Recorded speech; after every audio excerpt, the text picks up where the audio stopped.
محسوس کرتا ہے مردہ، اسی طرح عذاب کی شدت کو بھی محسوس کرتا ہے، اسی طرح جو کچھ اللہ رب العزت کہلوانا چاہتا کہتا ہے۔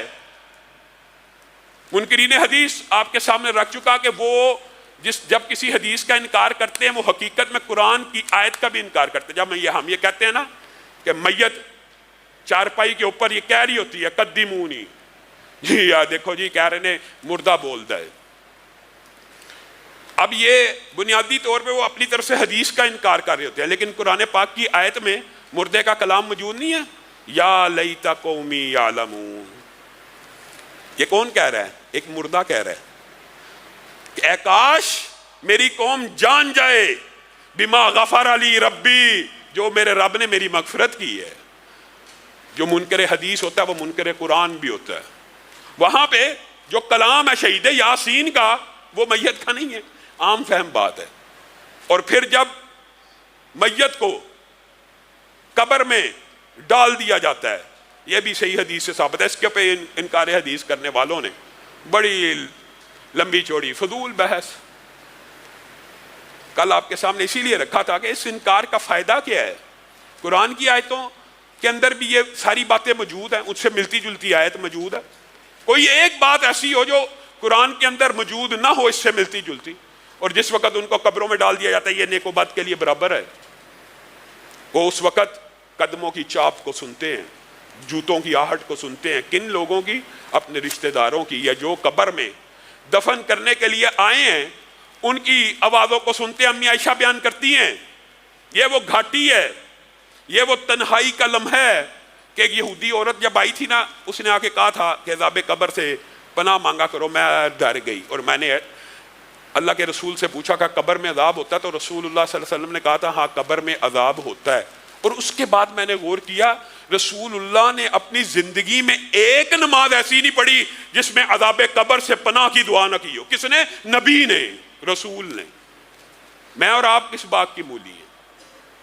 رسول اللہ صلی اللہ علیہ وسلم نے کہا نہیں تھا ان قبر والوں کو دو ہلکی سی باتوں پہ بھی عذاب ہو رہا ہے، ایک چگلی کیا کرتا ہے ایک پیشاب کے چھینٹوں سے نہیں بچتا۔ رسول اللہ صلی اللہ علیہ وسلم نے کہا نہیں ایک آواز سنی مغرب کے وقت کے قریب، کیا کہا تھا رسول اللہ صلی اللہ علیہ وسلم نے؟ یہودیوں کو ان کی قبر کے اندر عذاب ہو رہا ہے۔ اور رسول اللہ صلی اللہ علیہ وسلم کی جو بخاری شریف کی حدیث ہے قدمونی والی، کہ میت یہ بات کہتی ہے، رسول اللہ صلی اللہ علیہ وسلم نے کہا اللہ کی قسم اس آواز کو دنیا کی ہر مخلوق سنتی ہے سوائے انسانوں اور جنوں کو، اور انسانوں اور جنوں کو نہ سنانے کی حکمت ہے، یہ بھی رسول اللہ نے بیان کی ہے۔ میرا دل چاہتا ہے میں اللہ سے دعا کر کے تمہیں عذاب قبر میں سے بعض چیزوں کو سنوا دوں، لیکن پھر میں سوچتا ہوں تم اپنے مردے دفنانا چھوڑ دو گے، تم اللہ کے خوف سے اپنے مردے دفنانا چھوڑ دو گے۔ لیکن اللہ تعالیٰ نے آپ کو اور مجھے سمجھانے کے لیے پھر بھی ڈیٹیلز بیان کر دی ہیں۔ یہ جو سنانے کی دعا ہے کہ میں چاہتا ہوں، میرا دل چاہتا ہے اور میں نہیں سناتا، اس کے حوال تو آپ کو بتا دیے ہیں۔ اس کے حوال اتنے واضح، کئی دفعہ تو خود رسول اللہ صلی اللہ علیہ وسلم کی زندگی کا ایک عجیب و غریب واقعہ ہے۔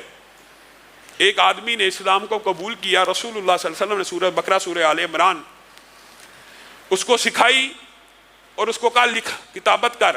وہ بندہ نے کچھ کتابت کی اور مرتد ہو گیا، عیسائی تھا۔ رسول اللہ صلی اللہ علیہ وسلم کے بارے میں ہردہ سرائی کرنے لگا، یہ جو سورہ بقرہ آل عمران لکھی ہے یہ میں نے لکھی ہے، یہ وہی کچھ ہے جو میں رسول اللہ کو لکھ کے دیتا تھا اور رسول اللہ معاذ اللہ اس کی تلاوت کیا کرتے تھے۔ یہ بندہ مر گیا۔